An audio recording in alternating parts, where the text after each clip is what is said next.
Hello, everybody on good afternoon. Welcome to the Powercast. That's what I call the broadcast that I do. And I guess you saw what the subject matter was. Stop giving away your personal power. And I guess some of you are wondering, like, what in the world does that mean? What does it mean to give away your personal power? And it's just, in relationships, in business, and other things, sometimes we give away our personal power. And what am I meaning by your personal power? Well, what I'm meaning by personal power is just that the individual, we all are powerful beings on the planet. We come here with a purpose and we know what it is God has called us to do. Now, some of us are still kind of trying to figure that out.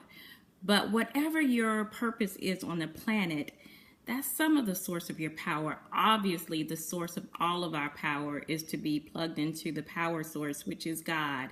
And a lot of times we give our personal power to other people. When you don't see yourself as an infinite, powerful being on the planet, and sometimes we do things in relationships, man-woman relationships. I see a lot of women who just change their life over completely because they've met this man.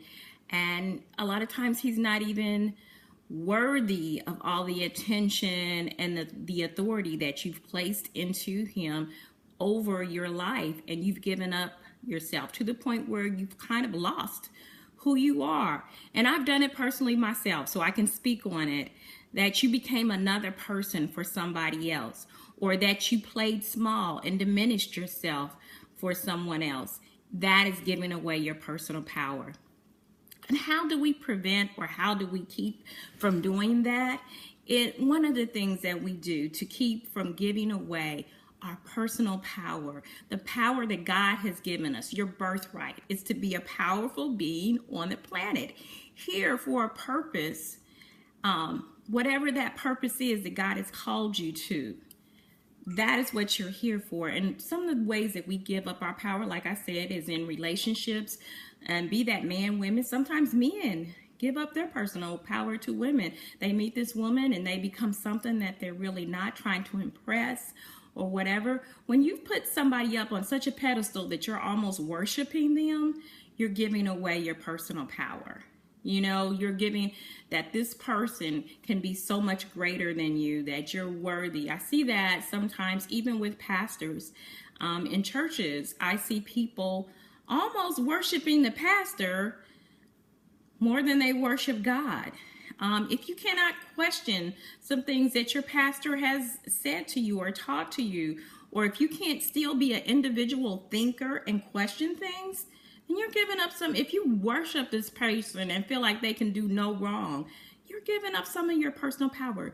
You are an individual that is just as intelligent, just as brilliant. Your light shines just as bright as anybody else's. And to worship another, or to put someone in the place of God that you worship, is giving away that power, that divine glory that God has put into you. God has put into each one of us a light that is to shine. And that is the testimony. A lot of people feel like we have to go out and preach to people about coming to God. You have to live your life as a personal testimony with dignity and respect and kindness to other people. And then you become this powerful being through study, through practice, to practice what you preach, to really live, to do the right thing. These are the things. And when you give up that power to someone else, people sometimes worship their job. Their boss becomes anybody, anything, any person that makes you other than yourself, that takes you to a negative place because you put them up on such a pedestal. We do that with movie stars. And it's okay to copy a dress or something. You like her style, so maybe you're gonna, I like that pattern, I like that style. That's a different thing than you trying to become that person. To be who you are, authentically are, the true self, the true divine being that God created you, is your power. That's your personal power.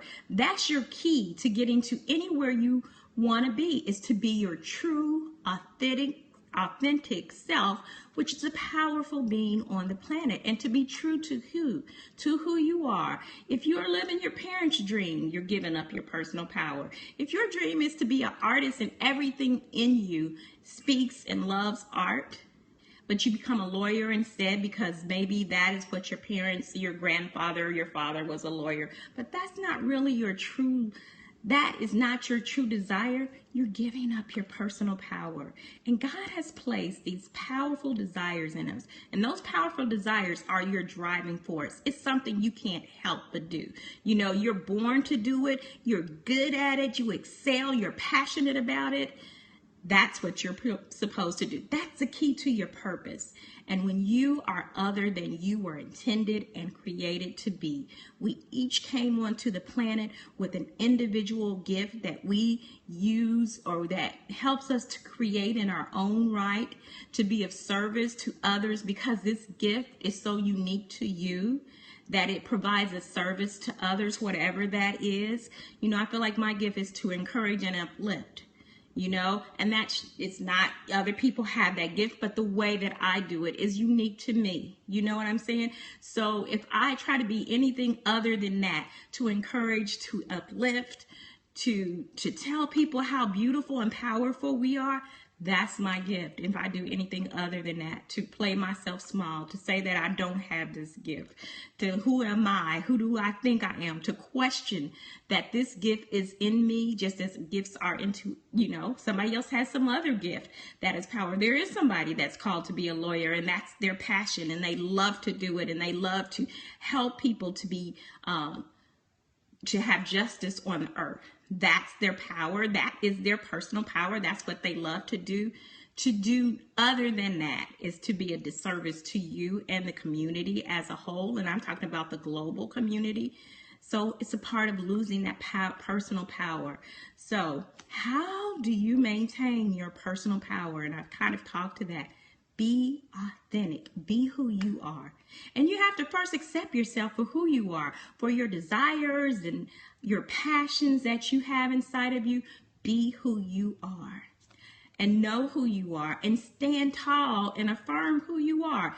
Don't speak negatively of yourself. And I have been guilty in the past of that. I am reading Joel Osteen's book, The Power of I Am. We spend a lot of time speaking negativity over ourselves, but there's so much power, and it builds up our personal power to speak positively over ourselves. I am powerful, I'm beautiful, I'm intelligent, I am. And not to just speak it, but to embody it, to work through it, to manifest it, to live it is another thing. And then just to, like I said, to affirm and to be who you are and to accept who you are. Know that there will always be naysayers that will come and say, and sometimes the naysayers are right in our own families. It is what it is, you know. And so to not listen to the story of somebody else telling you who you are, but to know who you are within yourself and to work through your story from this point on. You know, sometimes we lose our power in living in the past. Maybe you've done some things in your past, I know I have, that you're not the proudest of, but to not stay there. You know, the beautiful thing about the God is that he helps us and we continue to grow. As we get older, we grow. As you grow away from certain people and relationships. And, you know, sometimes you just keep on growing and evolving. And people come out of your life and they come in. And sometimes we think that, oh, God, that person is gone from my life. And yes, they are. But they were there for a reason and a season, whether it was good or bad, whether it was negative, that some things that happened between you, or whether it was good. They were teachers that were teaching you something along the path. And that whatever they taught you helped you to evolve into this more powerful being, for you to stand into your birthright, which is to be a powerful being on the planet. So I just wanted to just talk about not giving up our power by being authentic to who we are and who we were born to be. And if you don't know, spend time alone with yourself seeking to know your purpose. You know, God will reveal it to you if you ask Him. You just have to ask. My short scope for today: keep on keeping on and being who God has created you to be, who is a powerful presence on the planet. Be you, be beautiful, because you are. Have a great day. Peace and blessings.